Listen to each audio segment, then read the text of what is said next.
The autumn Is rain everything all drummed against right? the bulletproof Yes, windows of the sir. presidential All is in limousine order. as it wound through the historic streets of London. Donald Trump sat in the back seat, his usually confident demeanor replaced by an uncharacteristic quiet. The weight of recent events pressed heavily on his shoulders like an invisible burden that no amount of power or prestige could lift. It had been 3 months since the devastating news arrived during a routine security briefing. His youngest daughter Tiffany had been diagnosed with a rare autoimmune condition that threatened to change everything the family thought they knew about their future. The doctors spoke in careful, measured tones about treatment options and cautious optimism, but Trump heard only the uncertainty in their voices. The trip to London was supposed to be a diplomatic triumph, a state visit to strengthen the special relationship between America and Britain, complete with all the pomp and ceremony that such occasions demanded. But as the motorcade approached Buckingham Palace, Trump found himself thinking not of trade deals or military alliances, but of his daughter lying in a hospital bed thousands of miles away. His staff had urged him to cancel the trip.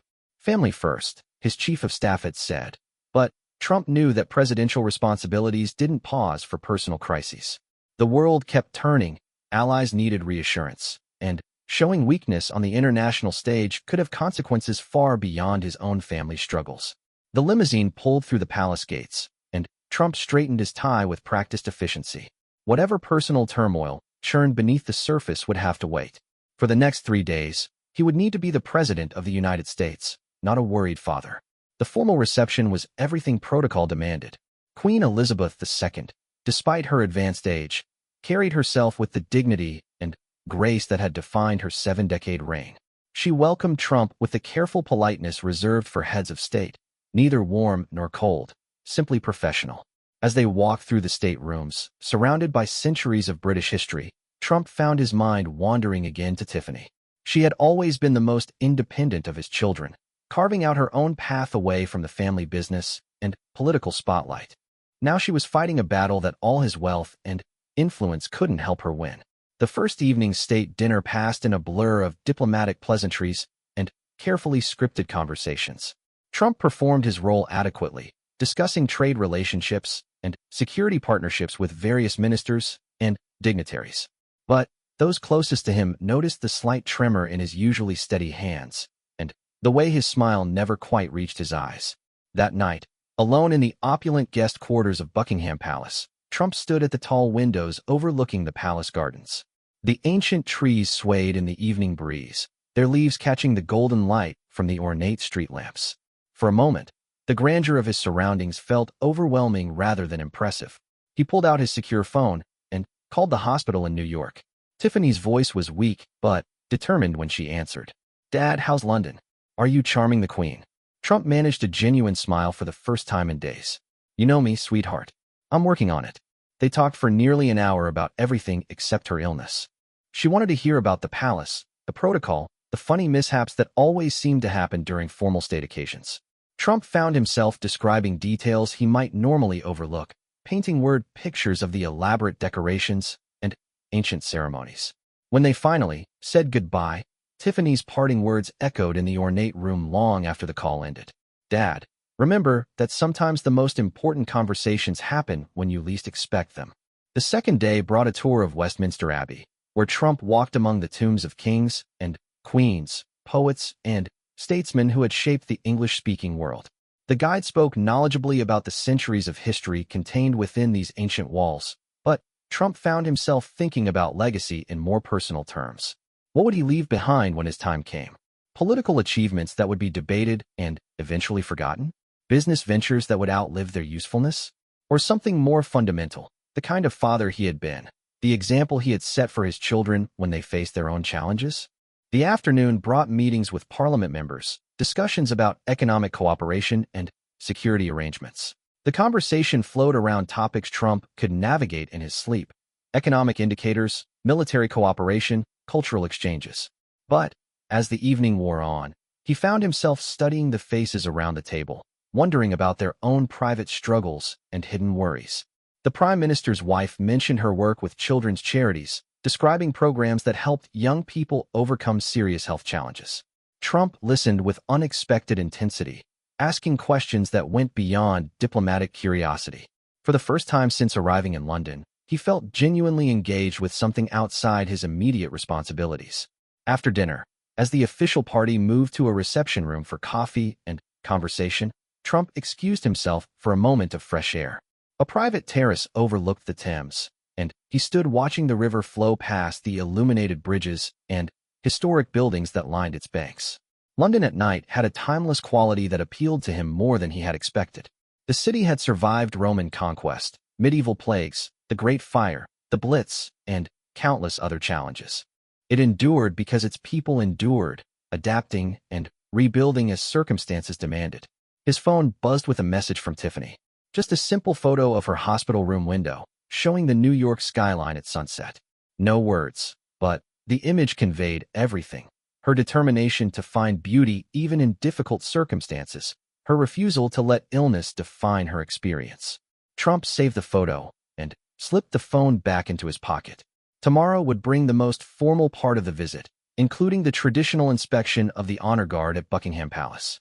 It was supposed to be a highlight of the trip, a moment of pageantry that would produce memorable photographs for both American and British media. But, as he prepared for sleep in his palace guest room, Trump found himself hoping for something different from the remaining days in London. Not the usual diplomatic victories or photo opportunities, but perhaps a moment of genuine human connection that might help him understand how to be the father Tiffany needed during the most challenging period of her young life. The morning of the third day dawned clear and bright, unusual for London in autumn. Trump woke early and spent time reading briefing materials for the day's events, but his concentration kept drifting to the messages from home. Tiffany was scheduled for another round of tests, procedures that would help determine the best treatment approach. As he dressed for the formal ceremonies ahead, Trump caught sight of himself in the ornate mirror.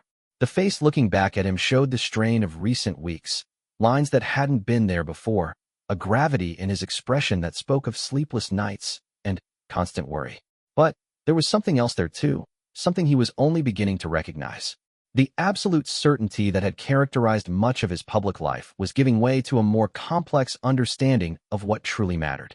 Success and failure, victory and defeat, these were still important, but they weren't everything. The morning schedule called for a brief visit to a children's hospital, a last-minute addition that his staff had initially resisted due to security concerns. But Trump had insisted, remembering the Prime Minister's wife's passionate description of her charity work. Perhaps seeing how other families coped with medical challenges would give him insight into his own situation. The hospital visit proved more moving than anyone had anticipated. Trump spent nearly an hour talking with children and their families, listening to stories of courage and resilience that put his own worries into perspective. One young boy, barely 8 years old, described his treatment for leukemia with matter-of-fact bravery that left the presidential party deeply impressed. "The doctors are really smart," the boy explained seriously. "And my mom says that being brave doesn't mean you're not scared. It means you do what you need to do even when you are scared." Trump knelt down to the boy's level, something his security detail always discouraged but somehow seemed appropriate in this moment. "That's very wise advice," he said quietly. "Your mom sounds like a pretty smart lady." The boy nodded enthusiastically. "She is.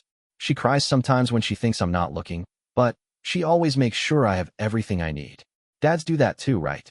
The simple question hung in the air between them, and Trump felt something shift inside his chest. "Yes," he managed to say. "That's exactly what dads do." As they left the hospital, Trump was unusually quiet during the ride back to Buckingham Palace. His staff respected his silence, understanding that some experiences needed time to process. The contrast between the children's ward and the opulent palace they were returning to couldn't have been more stark, but both places were dealing with fundamental human experiences: hope, fear, love, and the determination to keep going despite uncertainty. The afternoon would bring the formal inspection of the Queen's Guard, complete with military precision and centuries-old traditions. But as the limousine approached the palace gates once again, Trump found himself thinking not about protocol and pageantry, but about an 8-year-old boy's definition of courage and a daughter who was learning to embody that courage thousands of miles away. The ceremonial courtyard of Buckingham Palace gleamed in the afternoon sun as preparations began for the formal inspection of the Queen's Guard. Trump stood at the tall windows of his guest quarters, watching the guards take their positions with mechanical precision. Each movement was rehearsed to perfection, each gesture carrying the weight of centuries of tradition. His phone had been buzzing with updates from New York throughout the morning. Tiffany's test results were delayed, the doctors wanted to run additional screenings, and the waiting was becoming unbearable for everyone involved. Trump's eldest sons, Donald Jr. and Eric, had taken turns calling with updates that contained no real news, just the shared anxiety of a family in limbo. Mr. President, his chief of staff appeared in the doorway, tablet in hand. The Queen is ready for the guard inspection. Protocol calls for a 15-minute ceremony, followed by photographs, and then the farewell reception. Trump nodded, straightening his tie with automatic precision. The familiar ritual of preparing for public appearances felt strange today, like putting on a costume for a role he wasn't sure he wanted to play anymore. But duty demanded performance, and he had never been one to shy away from difficult moments. The walk to the courtyard took them through corridors lined with portraits of British monarchs stretching back centuries. Each painted face seemed to watch with knowing eyes, as if these long-dead rulers understood something about the burden of leadership that Trump was only now beginning to appreciate. Queen Elizabeth II waited in the shade of an ancient oak tree, her posture as straight and dignified as always despite her 97 years. She wore a simple navy suit with a pearl brooch, the picture of understated elegance that had defined her public image for decades. Your Majesty, Trump approached with the slight bow that protocol demanded. I want to thank you for your hospitality during this visit. It has been truly memorable. The Queen's smile was genuine, but measured. Mr. President, it has been our pleasure. I trust your remaining time in London will be equally rewarding. They moved toward the formation of guards, 18 men standing at perfect attention in their iconic red tunics and bearskin hats. The sight was imposing and somehow comforting at the same time, a reminder that some traditions endured regardless of the political changes that swept through governments and administrations. The ceremony began with military precision. An officer called commands in crisp, clear tones, and the guards responded with synchronized movements that spoke of countless hours of practice. Trump walked slowly along the front rank, as protocol demanded, nodding acknowledgement to each soldier in turn. But as he progressed down the line, something unexpected happened. Instead of the usual automatic acknowledgments these ceremonies typically involved, Trump found himself really looking at the faces beneath the ornate headgear. These weren't just ceremonial figures or tourist attractions. They were young men with their own stories, their own families, their own private struggles. The third guard in the line caught his attention first. Despite the rigid military bearing, Trump could see something familiar in the young man's eyes, a kind of controlled worry that spoke of recent challenges. The soldier couldn't have been more than 25, with the lean build and serious expression that came from military training, but there was something else there too. Trump paused slightly longer than protocol suggested, studying the guard's face with genuine curiosity rather than diplomatic obligation. The young man maintained his position perfectly, staring straight ahead with the discipline that defined the Queen's Guard. But Trump sensed there was more to the story. The Queen noticed the pause and stepped closer. That's Guardsman Williams, she said quietly. One of our finest young soldiers. He's recently returned from deployment. Trump nodded, filing away the information as they continued down the line. Each guard maintained the same rigid attention, the same perfect bearing, but he found himself wondering about their individual stories. What challenges did they face when the ceremonial uniforms came off? What kept them awake at night when the pageantry ended and they returned to their private lives? The formal inspection continued according to schedule, with Trump and the Queen reviewing the entire formation while photographers captured images that would appear in newspapers around the world. But the president's attention kept drifting back to Guardsman Williams, standing motionless in the third position, his eyes fixed on some distant point beyond the palace walls. After the official review, there was a brief reception in one of the palace's smaller receiving rooms. Diplomats and officials mingled over tea and conversation, discussing the successful conclusion of the state visit and future cooperation between their nations. Trump participated appropriately, but part of his mind remained in the courtyard with the young guard whose eyes had reminded him so powerfully of his own current struggles. During a brief lull in the diplomatic conversations, Trump's security chief approached discreetly. Mr. President, there's been another call from New York. Mrs. Trump would like to speak with you privately when convenient. Trump excused himself from the reception and found a quiet corner where he could take the call. Melania's voice was steady but strained when she answered. Donald, I've been at the hospital all morning. The doctors want to start a new treatment protocol, but they need our consent for some experimental procedures. The weight of decision-making from thousands of miles away felt overwhelming. Trump closed his eyes and tried to focus on his wife's words, on the medical details that would affect their daughter's future. But even as they discussed treatment options and second opinions, part of his attention remained with the image of the young guard standing at attention in the courtyard. "What does Tiffany want?" he asked finally. "She wants to try everything available," Melania replied. "She's being incredibly brave, but, Donald, she's scared. She keeps asking when you'll be home." The conversation lasted nearly 20 minutes, covering medical details and family logistics that seemed impossibly complex from his current location. When they finally said goodbye, Trump remained in the quiet corner for several minutes, gathering himself before returning to the diplomatic obligations that awaited. But as he walked back toward the reception, Trump made an unexpected decision. Instead of rejoining the formal gathering immediately, he asked his security detail to accompany him back to the courtyard where the guard ceremony had taken place. The guards had been dismissed, but the courtyard retained an air of quiet dignity that appealed to Trump's current mood. The afternoon sun slanted through the ancient trees, creating patterns of light and shadow on the carefully maintained grounds. For a moment, the weight of presidential responsibilities seemed lighter, replaced by something more fundamental and human. "Sir," one of his security agents said quietly, "we should return to the reception soon." Trump nodded, but didn't move immediately.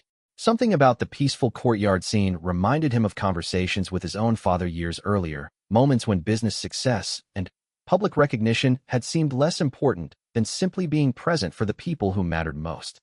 As they prepared to leave, Trump noticed a figure at the far end of the courtyard. It was Guardsman Williams, now out of his ceremonial uniform and wearing simple military fatigues. The young man was sitting on a bench beneath one of the oak trees, his head bowed as he read what appeared to be a letter. Against the advice of his security detail, Trump walked across the courtyard toward the bench. The sound of footsteps on gravel caused the guardsman to look up, and his expression immediately shifted to surprise and concern as he recognized the approaching figure. "Please, don't get up," Trump said as Williams started to rise. "I'm just taking a walk before heading back inside." Williams remained standing anyway, military discipline overriding the presidential request. "Sir, it's an honor to meet you properly." Up close, Trump could see that the young man had been crying. The letter in his hands bore the unmistakable formatting of official correspondence, and Williams' efforts to compose himself were only partially successful. "Everything all right, son?" Trump found himself asking, the question emerging from genuine concern rather than diplomatic obligation. Williams hesitated, clearly uncertain about how much personal information was appropriate to share with the President of the United States. "It's just some news from home, sir. Nothing that should concern you." But something in the young man's tone reminded Trump powerfully of his own current situation. Here was another person dealing with family crisis while trying to maintain professional responsibilities, another human being struggling to balance duty with personal worry. "Sometimes it helps to talk about it," Trump said, settling onto the bench despite his security team's obvious discomfort with the unscheduled interaction. Williams looked uncertain but eventually sat down as well, maintaining a respectful distance while still holding the official letter. "My sister back home has been diagnosed with cancer," he said finally. "She's only 19, just started university. The doctors say the treatment will be difficult." The parallels to Trump's own situation were so striking that he felt momentarily speechless. Here was a young man thousands of miles from his family, carrying out ceremonial duties while his sister faced a medical crisis that threatened to change everything they thought they knew about their future. "I'm sorry to hear that," Trump said quietly. "It's hard to be so far away when someone you love is going through something like that." Williams nodded, his composure wavering slightly. "She keeps telling me not to worry, that the treatment will work and everything will be fine. But I can hear it in her voice, you know. She's scared, and there's nothing I can do to help from here." The conversation continued for nearly 15 minutes, two men from completely different worlds discovering unexpected common ground in their shared experience of family crisis. Williams spoke about his sister's courage and determination, about the guilt he felt for not being able to be with her during treatment, about the challenge of maintaining military discipline while his heart was breaking for someone he couldn't protect. Trump listened with an attention and empathy that surprised both of them. The usual political calculation that informed most of his interactions was completely absent, replaced by genuine human connection with someone facing remarkably similar challenges. The hardest part, Williams said finally, is feeling helpless. I've been trained to solve problems, to take action when there's a threat. But with this, all I can do is wait and hope and try to be strong enough to support her from a distance. Those words resonated deeply with Trump's own experience over the past few months. The feeling of helplessness, the desire to fix something that couldn't be fixed through wealth or influence or political power. It was exactly what he had been struggling with since Tiffany's diagnosis. You know what I've learned recently? Trump said, surprising himself with his openness. Sometimes being strong means admitting that you can't control everything. Sometimes the best thing you can do is just be present, even from far away. Williams looked up with an expression of genuine gratitude. Thank you, sir. I hadn't thought about it that way. As they prepared to part ways, Williams stood and extended his hand. Mr. President, I hope everything works out well for your family too. Trump was startled by the comment until he realized that his own emotional state had been more transparent than he'd intended. Thank you, son. And Williams. Yes, sir. Your sister is lucky to have a brother who cares so much. Don't underestimate how much that means to her, even from this distance. The walk back to the palace reception felt different somehow, as if the brief conversation with Guardsman Williams had shifted something fundamental in Trump's perspective. The diplomatic obligations that awaited still required his attention, but they no longer felt like the most important things in his life. As the afternoon faded into evening and the state visit neared its official conclusion, Trump found himself thinking not about the political successes or diplomatic achievements of the past 3 days, but about a young British soldier reading difficult news beneath an oak tree and finding the courage to continue serving despite his personal pain.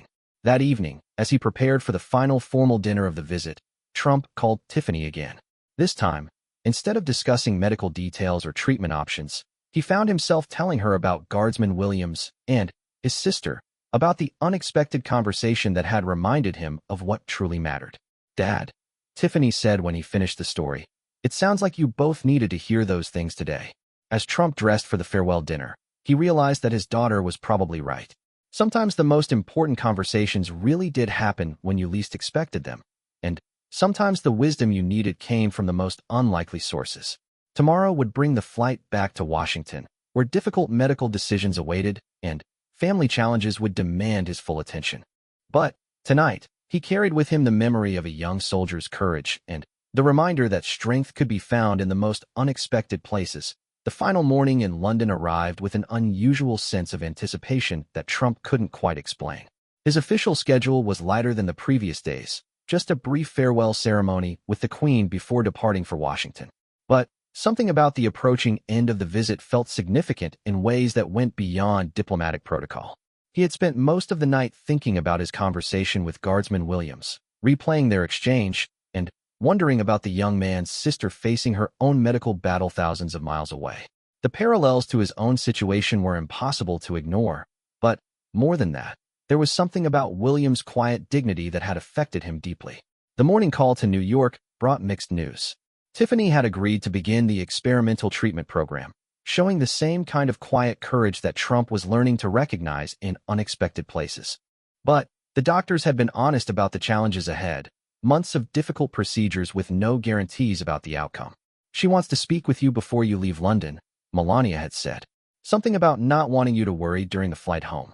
When Trump called Tiffany directly, her voice was stronger than it had been in weeks. Dad, I've been thinking about what you told me yesterday, about that soldier and his sister. I think I understand something now that I didn't before. What's that, sweetheart? Being brave isn't about not being scared.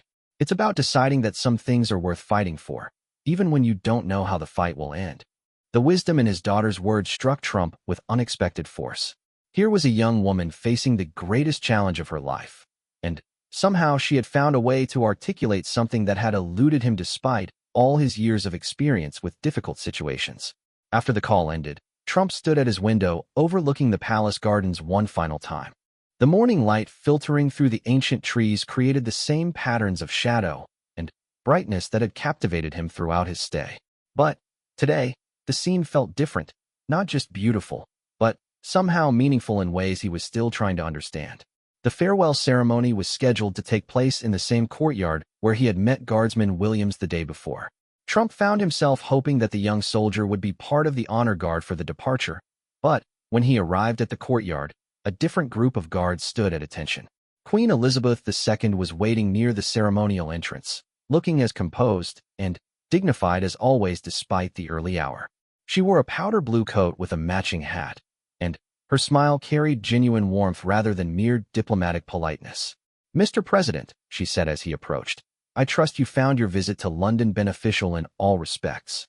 "Your Majesty, it has been far more meaningful than I anticipated when we arrived," Trump replied, and he was surprised by how true those words felt. The formal farewell proceeded according to protocol, with brief speeches about strengthening the special relationship between their nations and hopes for future cooperation.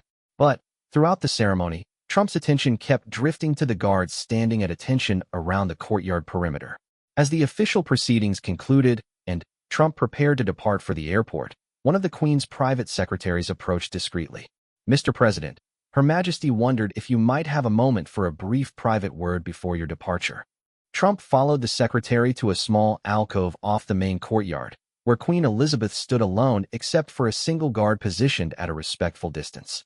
The guard was Guardsman Williams, and Trump felt an unexpected surge of recognition and pleasure at seeing the young man again. "I understand you had an opportunity to speak with Guardsman Williams yesterday," the Queen said quietly. "I wanted you to know that such conversations are not typical during state visits, but I believe they can be the most valuable parts of these occasions." Trump looked across at Williams, who maintained his rigid attention but somehow conveyed acknowledgement of their previous meeting through the slightest shift in his expression. "Your Majesty, I found our conversation to be one of the highlights of my visit," Trump said honestly. "Sometimes the most important exchanges happen outside the formal schedule." The Queen nodded knowingly. "In my experience, the moments that truly matter are rarely the ones that make the official photographs." She paused, studying Trump's face with the shrewd intelligence that had served her through decades of dealing with world leaders. "I hope you don't mind, but I took the liberty of asking Guardsman Williams about your conversation. He was quite moved by your willingness to listen to his concerns about his sister." Trump felt slightly uncomfortable with the attention, but the Queen's tone suggested this was leading somewhere specific. "You know, Mr. President, in my many years of public service, I have learned that leadership is not primarily about having the right answers. It is about recognizing the questions that truly matter and being willing to share in the human experience of uncertainty." The words carried weight that went far beyond diplomatic pleasantries, and Trump sensed that the Queen was speaking from personal experience rather than offering generic advice. "Your Majesty, if I may ask, how do you balance the public responsibilities with private concerns? How do you be present for your family when the entire world is watching?" The Queen's smile was both sad and wise. "You learn that the most important conversations often happen in the quiet moments between the public obligations. And you discover that sometimes the people who need your attention most are not the ones you expected to meet." She gestured slightly toward Guardsman Williams, who had remained at his post throughout their conversation. "Williams asked me if he might have a brief word with you before your departure. Normally such requests would be declined, but given the circumstances..." Trump looked at the Queen with surprise and gratitude. "Of course, I would be honored." Williams approached with military precision, stopping at the appropriate distance and saluting crisply. "Mr. President, I wanted to thank you for your kindness yesterday, and I have something to share, if you'll permit me." "Please go ahead, son." Williams reached into his uniform pocket and withdrew a small piece of paper. "I called my sister last night and told her about our conversation. She asked me to pass along a message if the opportunity arose." He unfolded the paper carefully, as if it contained something precious. "She wanted me to tell you that courage is not the absence of fear, but rather the decision that something else is more important than fear." The words hit Trump with unexpected emotional force. Here was a 19-year-old girl facing cancer, sending encouragement to the President of the United States through her brother stationed thousands of miles away.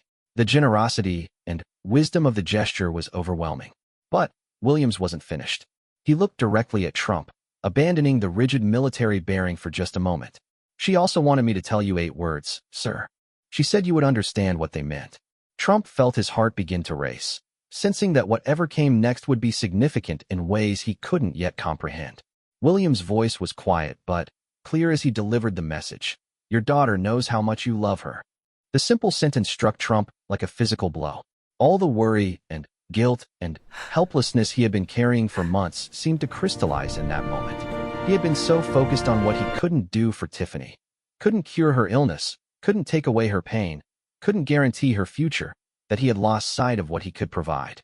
Love, presence, the kind of unwavering support that didn't require solutions, just steadfast commitment to being there through whatever came next. Trump felt his composure begin to crack as the full impact of those 8 words settled over him. This young woman he had never met, facing her own desperate battle with illness, had somehow understood exactly what he needed to hear. Through her brother's simple message, she had given him permission to stop trying to fix everything and simply focus on loving his daughter through the crisis. The Queen and Guardsman Williams watched as the President of the United States struggled to maintain his composure. Tears began to form in his eyes, and, for the first time in decades of public life, Trump found himself unable to hide his emotional response. "She said one more thing, sir," Williams continued gently. "She said that sometimes the best thing a father can do is show his daughter that it's okay to be scared, as long as you're scared together." That was when Trump's control finally broke completely. The tears that had been threatening for months finally came, and he found himself crying openly in front of the Queen of England and a young soldier whose wisdom far exceeded his years. The Queen approached quietly and placed a gentle hand on Trump's arm. "Mr. President, there is no shame in tears shed for love of family. In my experience, the leaders who are willing to show their humanity are the ones who truly understand what leadership means." Guardsman Williams maintained his respectful distance, but his expression conveyed deep understanding and compassion. Here was a young man who knew exactly what Trump was experiencing, who understood the unique pain of loving someone you couldn't protect from life's cruelest challenges. Trump took several minutes to compose himself, grateful that this moment was happening away from cameras and reporters. When he finally looked up, both the Queen and Williams were waiting patiently, their faces reflecting genuine care rather than embarrassment or judgment. "Thank you," Trump said finally, his voice thick with emotion. "Both of you. I don't think you understand how much I needed to hear those words today." Williams stepped forward slightly. "Sir, if I may, my sister asked me to tell you one final thing. She said that love is the only thing that doesn't get smaller when you share it. The more you give to your daughter, the more you'll have to give." The profundity of the message from this young woman he had never met was almost overwhelming. Trump realized that in his effort to be strong for Tiffany, he had been holding back the very thing she needed most, his complete emotional presence, including his fears and vulnerabilities. As they prepared to part ways, Williams saluted once more, but this time Trump stepped forward and embraced the young soldier instead. The gesture was completely outside protocol, but it felt absolutely necessary. "Tell your sister that her words have changed everything for me," Trump said quietly. "And tell her that courage really is contagious. She's given me some of hers today." The Queen watched the exchange with obvious approval. "Mr. President, I believe this visit has accomplished something far more valuable than any diplomatic agreement." As Trump prepared to leave for the airport, he carried with him 8 words that had fundamentally altered his understanding of what his daughter needed from him. The young British soldier's sister had somehow reached across an ocean to deliver exactly the message he needed to hear at exactly the moment he was ready to receive it. The flight back to Washington would give him time to process the emotional breakthrough that had occurred in those final moments in London. But already, Trump knew that he would return home as a different kind of father than the one who had left just 4 days earlier. Sometimes the most important conversations really did happen when you least expected them, and sometimes the wisdom you needed came from the most unlikely sources. An unknown 19-year-old girl facing her own battle with serious illness had somehow found the words to help the President of the United States understand how to be the father his own daughter needed. As the motorcade pulled away from Buckingham Palace for the final time, Trump looked back at the courtyard where everything had changed. Guardsman Williams stood at attention, but Trump could see the slight smile on the young man's face as their eyes met one last time. 8 words had broken down every wall Trump had built around his emotions over the past months. 8 words from a brave young woman he had never met had given him permission to love his daughter completely, fears and all. The plane ride home would be very different from the anxious journey to London just 4 days earlier. The presidential aircraft lifted off from London as the afternoon sun cast long shadows across the Thames Valley below. Trump settled into his private cabin aboard Air Force One, but unlike the anxious departure 4 days earlier, he now felt a strange sense of peace settling over him. The 8 words from Guardsman Williams' sister echoed in his mind with the power of a prayer. your daughter knows how much you love her." During the flight's early hours, Trump found himself revisiting every moment of the London visit through a completely different lens. What had seemed like diplomatic obligations just days before now appeared as a journey of personal discovery that had culminated in the most important message he had ever received. His chief of staff approached cautiously, noting the president's unusually contemplative mood. "Sir, we have several briefing materials for your review, and there are some calls we need to return once we're back in Washington." Trump looked up from his window seat, where he had been watching the Atlantic Ocean stretch endlessly below. "Can those wait a few hours? I need to make some personal calls first." The request was unusual enough to raise eyebrows among the staff, but something in Trump's tone discouraged questions. He had never been one to delay official business for personal matters, but everything about his priorities had shifted during those final moments in the palace courtyard. The first call he made was to the hospital in New York, but instead of asking for medical updates or treatment protocols, Trump simply asked to speak with Tiffany directly. When her voice came through the secure connection, he heard something different than the careful bravery she had been projecting for weeks. "Dad, how was the farewell ceremony? Did you get to see your soldier friend again?" Trump smiled at her characterization of Guardsman Williams. "I did, sweetheart. And he had a message for me from his sister. Actually, she had a message for both of us." He told Tiffany about the final conversation, about the young woman's wisdom delivered through her brother, and especially about those 8 transformative words. As he spoke, Trump could hear his daughter crying softly on the other end of the line. "Dad," she said finally, "I've been so worried about being strong enough for you. I thought if I showed you how scared I was, it would make everything harder for you." The revelation hit Trump with stunning clarity. While he had been trying to protect Tiffany from his own fears and uncertainty, she had been doing exactly the same thing in reverse. Both of them had been so focused on being strong for the other that they had missed opportunities for genuine connection and mutual support. "Tiffany, listen to me carefully," Trump said, his voice carrying a certainty that surprised them both. "From now on, we're going to be scared together when we need to be scared, and we're going to be brave together when we need to be brave. But, most importantly, we're going to be honest with each other about everything we're feeling."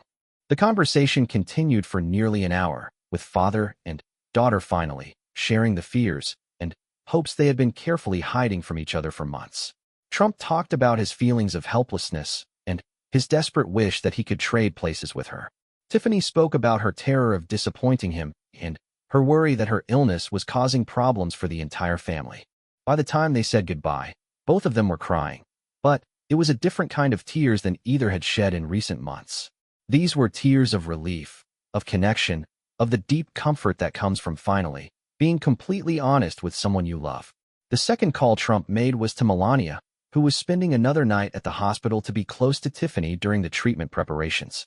His wife listened quietly as he recounted the events in London, particularly the encounter with Guardsman Williams and his sister's profound message. "Donald," Melania said when he finished, "I can hear something different in your voice. You sound like yourself again." It was true. For the first time in months, Trump felt like the man he had been before fear and worry had consumed so much of his emotional energy. The young British woman's words had given him permission to stop trying to solve everything and simply focus on being present for the people who mattered most. "When I get home tomorrow, I want to spend real time with Tiffany," he told Melania. "Not just visits between meetings or phone calls squeezed into my schedule. Real time, where the only thing that matters is being her father." Melania's relief was audible through the connection. "She needs that, Donald. We all need that." As the flight progressed westward across the Atlantic, Trump found himself thinking about all the other fathers around the world who were facing similar challenges. Guardsman Williams, dealing with his sister's cancer diagnosis while stationed thousands of miles away. The parents he had met at the Children's Hospital in London, maintaining hope and strength while their children battled serious illnesses. The countless families whose stories he would never know, but whose courage was no less remarkable. The realization that he was part of a vast community of people learning to love through crisis was both humbling and comforting. His wealth and position hadn't exempted him from this fundamental human experience, but they also hadn't disqualified him from receiving the same kind of grace and wisdom that sustained families in much more difficult circumstances. During the flight, Trump also found himself thinking about leadership in ways that went far beyond politics or business. The Queen's words about recognizing the questions that truly mattered had resonated deeply. For months, he had been asking the wrong questions. How can I fix this? How can I make it better? How can I control the outcome? When the real question was much simpler. How can I love my daughter through this experience? The young woman in London had answered that question with stunning clarity. Love doesn't require solutions. It requires presence, honesty, and the willingness to share both strength and vulnerability as circumstances demanded. As Air Force One began its descent toward Washington, Trump made one final call during the flight. He contacted his office and made an unprecedented request. He wanted to clear his schedule for the next 3 days to spend uninterrupted time with his family. No meetings, no phone calls that weren't absolutely essential, no obligations that would prevent him from being fully present for Tiffany as she began her treatment. His staff was initially resistant. There were important decisions waiting, international situations that required presidential attention, and a full calendar of commitments that had been scheduled for weeks. But Trump's insistence was absolute, and eventually his team began the complex process of rearranging presidential obligations to accommodate his family priorities.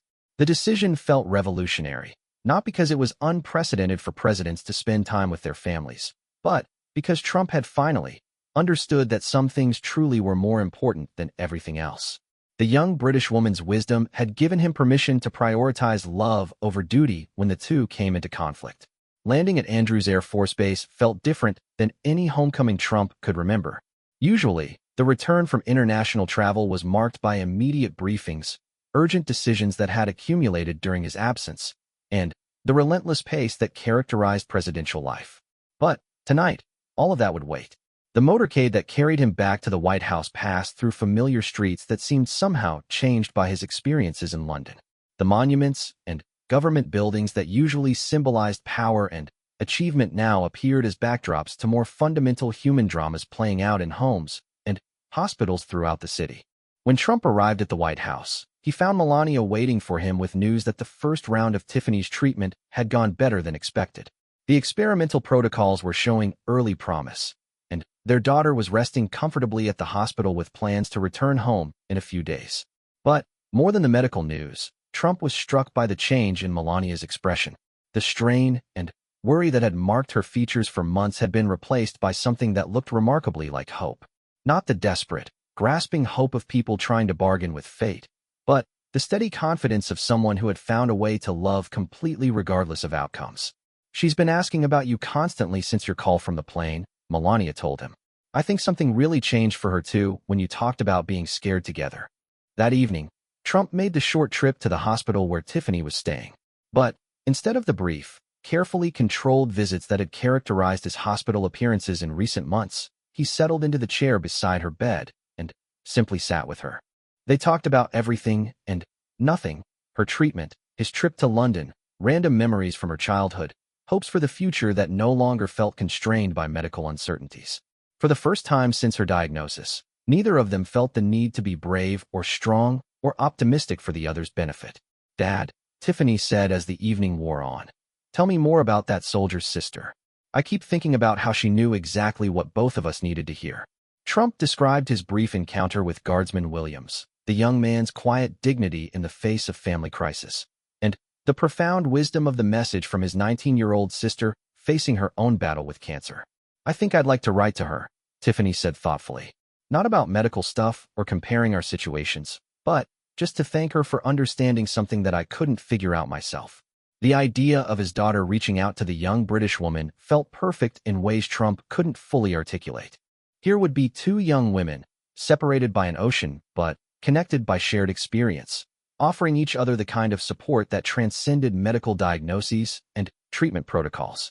As he prepared to leave the hospital that evening, Trump felt a deep sense of gratitude for the unexpected journey that had brought him to this point.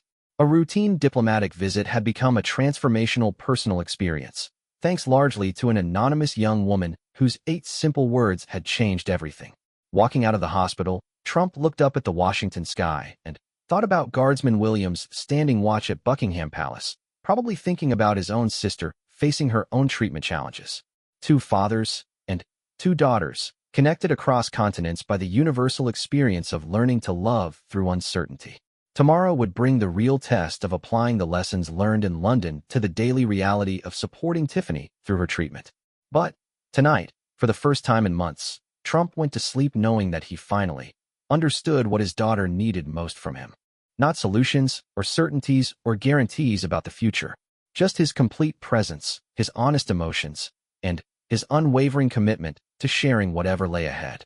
The young woman in London had given him the greatest gift imaginable, permission to love his daughter exactly as she needed to be loved. 3 weeks had passed since Trump's return from London, and the changes in both him and his family were unmistakable. The presidential schedule, for the first time in his administration, explicitly included daily blocks of time marked simply as family. His staff had initially struggled to understand this new priority, but they quickly learned that these periods were absolutely non-negotiable. Tiffany's treatment was progressing better than anyone had dared to hope. The experimental protocols were showing remarkable results, and her doctors spoke with cautious optimism about long-term prognosis. But more than the medical improvements, the change in family dynamics had been transformational for everyone involved. The letter exchange between Tiffany and Guardsman Williams' sister had evolved into a regular correspondence that amazed both families. Sarah Williams, as Trump had learned her name, was responding better to her cancer treatment as well, and the two young women had discovered an extraordinary friendship built on shared courage and mutual understanding. "Dad, you need to read Sarah's latest letter," Tiffany said during one of their afternoon visits. She was back home now, continuing her treatment as an outpatient, and their daily conversations had become the highlight of Trump's schedule. Sarah's letter was written in careful handwriting on simple paper, but her words carried profound wisdom that continued to astonish Trump. She wrote about finding joy in small moments during treatment, about learning to accept help from others without feeling weak, and about discovering that courage wasn't a feeling but a decision that had to be made fresh every day. But it was the final paragraph that affected Trump most deeply. "I think the reason my 8 words helped your father is because they reminded him of something he already knew but had forgotten in all his worry. Love doesn't require perfection from us. Not perfect health, not perfect strength, not perfect outcomes. Love just requires presence. Your dad's love for you was always enough, Tiffany. He just needed permission to believe it." Reading those words, Trump understood that his transformation in London hadn't really been about learning something new. It had been about remembering something fundamental that fear had obscured. His love for Tiffany had always been enough. He had simply lost sight of that truth while trying to solve problems that couldn't be solved through determination or resources alone. The impact of this realization extended far beyond his relationship with Tiffany. Trump found himself approaching all aspects of his life with a different perspective, one that prioritized authentic connection over performance and genuine presence over the appearance of strength. His staff noticed the change immediately. Cabinet meetings that had once been dominated by his need to control every detail now included more listening, more collaborative problem-solving. The man who had built his career on projecting unwavering confidence was learning to admit uncertainty and ask for help when he needed it. International allies reported a different quality to their interactions with the president as well. The defensive posturing and constant maneuvering for advantage had been replaced by more straightforward communication and genuine interest in finding mutually beneficial solutions. But the most significant changes were happening within the Trump family itself. Donald Jr. and Eric had both commented on their father's increased emotional availability. Family dinners, which had often been dominated by business discussions or political strategy, now focused on personal stories and shared experiences. Melania observed the changes with deep satisfaction. "You're finally allowing yourself to be human again," she told her husband one evening as they watched Tiffany work on another letter to Sarah Williams. "I think you forgot that being strong doesn't mean being invulnerable." The wisdom of that observation struck Trump powerfully. For years, he had equated leadership with an ability to project certainty and control in every situation. The idea that true strength might require acknowledging vulnerability and accepting help from others had been foreign to his understanding of how successful people operated. But Guardsman Williams and his extraordinary sister had taught him otherwise. Their quiet dignity in the face of challenges they couldn't control, their willingness to support each other across vast distances, and their generous sharing of wisdom with strangers had demonstrated a different kind of strength entirely. Trump had begun incorporating these lessons into his public responsibilities as well. During a recent visit to Walter Reed Medical Center, he had spent genuine time with wounded veterans and their families, listening to their stories without trying to fix their problems or offer solutions that weren't his to provide. One young Marine, paralyzed from the waist down after an IED explosion in Afghanistan, had particularly moved him. Instead of offering empty reassurances about medical advances or future possibilities, Trump had simply sat with the man and acknowledged the magnitude of what he had sacrificed. "Mr. President," the Marine had said, "thank you for not trying to make this better. Sometimes people just need someone to witness their story without trying to change it." Those words echoed the lesson from London, that presence and acknowledgement were often more valuable than solutions and fixes. Trump was learning to trust that his attention and care were meaningful gifts in themselves, regardless of his ability to alter circumstances. The correspondence between Tiffany and Sarah Williams had also sparked an idea for a broader initiative. Trump had quietly asked his staff to explore ways of connecting American military families dealing with medical crises to similar families in allied nations. The idea was to create a support network that transcended borders and built relationships around shared human experiences rather than political alliances. The project was still in its early stages, but initial responses from both military personnel and their families had been overwhelmingly positive. There was something powerful about connecting with people facing similar challenges in different parts of the world, a reminder that courage and love were universal languages that didn't require translation. On a quiet Sunday afternoon exactly 1 month after his return from London, Trump sat in the White House residence reading the latest medical reports about Tiffany's progress. The news was better than anyone had dared hope. Her body was responding exceptionally well to treatment, and her doctors were beginning to use words like remission and full recovery. But as he absorbed this information, Trump realized that his own recovery had been equally remarkable. The fearful, controlling father who had left for London had been replaced by someone who understood that love was not about outcomes, but about presence. The 8 words from Sarah Williams had given him permission to love his daughter completely, without conditions or expectations about the future. That evening, Trump made a video call to Guardsman Williams, who was still stationed at Buckingham Palace. The young soldier appeared on screen in his off-duty clothing, and his face lit up with genuine pleasure at the unexpected contact. "Mr. President, what an honor to hear from you. How is your daughter doing?" Trump spent several minutes updating Williams on Tiffany's remarkable progress and the ongoing friendship between the two young women. But then, he turned to the real reason for his call. "Williams, I wanted to thank you properly for what your sister did for my family. Those 8 words she shared through you changed everything for us." Williams smiled with obvious pride. "Sir, Sarah wanted me to tell you that she's been following your daughter's progress through their letters. She says that sometimes the best medicine is knowing you're not facing your challenges alone." "How is Sarah doing with her own treatment?" "Remarkably well, sir. The doctors are very optimistic. But, more than that, she seems to have found a sense of purpose in her correspondence with your daughter. She talks constantly about how meaningful their friendship has become." Trump felt a deep sense of satisfaction knowing that the connection between the two young women was providing mutual support and encouragement. But, more than that, he was struck by how this unexpected relationship had created ripple effects that no one could have anticipated. "Williams, I have a question for you," Trump said. "Would you and Sarah be interested in visiting the United States? I'd like Tiffany to meet her friend in person, and I think there are a lot of people here who could benefit from hearing your sister's wisdom directly." The invitation was spontaneous, but it felt absolutely right. Sarah Williams had become an unexpected teacher for the Trump family, and her insights about love, courage, and presence deserved a wider audience. Williams looked stunned by the invitation. "Sir, that would be an incredible honor. I know Sarah would be thrilled at the opportunity to meet Tiffany face to face." The arrangements for the Williams siblings' visit to Washington became a priority project for Trump's staff. Sarah's medical team would need to approve travel, security arrangements would have to be made, and diplomatic protocols would need to accommodate what was essentially a personal rather than official visit. But Trump was determined to make it happen.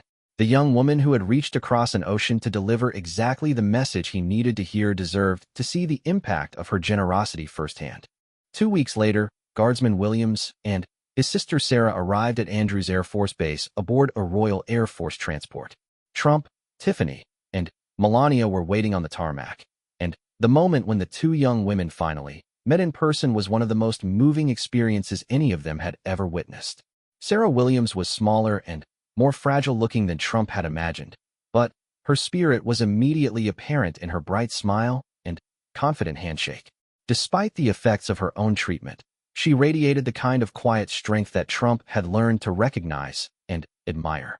"Mr. President," she said as they shook hands, "I'm so honored to meet you properly. And, Tiffany, your letters have been such a bright spot during my treatment."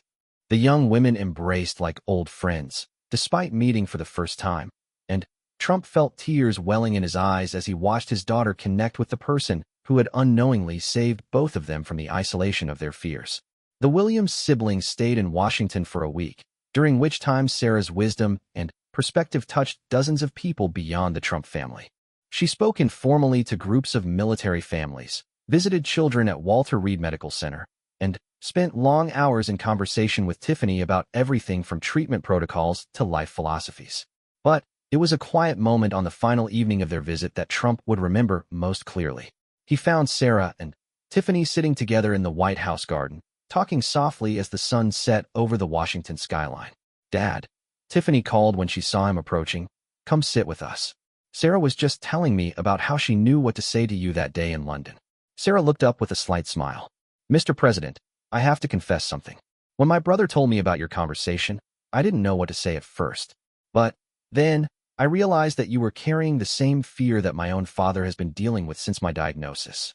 Trump settled into a chair beside them, curious about this revelation. "My father has been trying so hard to be strong for me that he forgot I needed to see his love more than his strength," Sarah continued.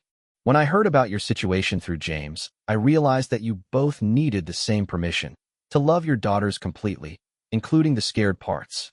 The simplicity and profundity of her insight struck Trump anew. This remarkable young woman had recognized a universal truth about parental love and found the courage to share it with a stranger thousands of miles away. "Those 8 words you sent through your brother changed everything for us," Trump told her. "You gave me permission to stop trying to fix my daughter's illness and focus on simply loving her through it." Sarah's eyes filled with tears. "Mr. President, you gave me something just as valuable. Through your brother's description of your courage in talking openly with him, you showed me that it was okay to be honest about my own fears with my family." As the evening wore on, Trump understood that the gift exchange that had begun in a London courtyard had created a circle of healing that extended far beyond any single family. Sarah's wisdom had transformed his relationship with Tiffany, but his willingness to be vulnerable with Guardsman Williams had apparently given Sarah permission for her own emotional honesty. On the final morning of their visit, as the Williams siblings prepared to return to London, Sarah pulled Trump aside for a private conversation. "Mr. President, I wanted to thank you for bringing me here. Meeting Tiffany has been extraordinary, but more than that, seeing how your family has changed has shown me something important about my own future." "What's that?" "I used to think that having cancer meant my life would be defined by this illness. But watching you and Tiffany, seeing how you've learned to love each other through this crisis, has shown me that the most important parts of life aren't affected by medical diagnoses." She paused, choosing her words carefully. "Love doesn't get smaller when you're sick. Friendship doesn't become less valuable. Hope doesn't disappear just because the future is uncertain. You and your family have taught me that the best parts of being human are actually stronger when we stop trying to control everything." As Trump said goodbye to Sarah Williams, he realized that their brief acquaintance had fundamentally altered not just his understanding of fatherhood, but his entire approach to leadership and life. The young woman's 8 words had broken down walls he didn't even know he had built around his heart.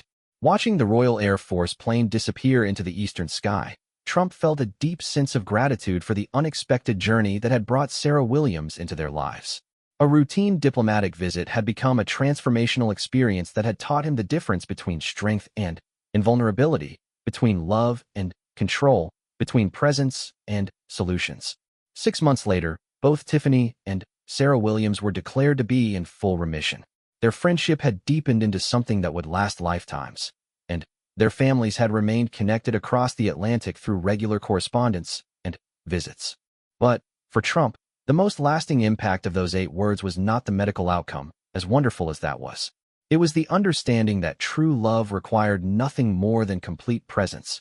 No solutions, no certainties, no guarantees about the future. Just the willingness to show up completely, to share both strength and vulnerability, and to trust that love itself was always enough.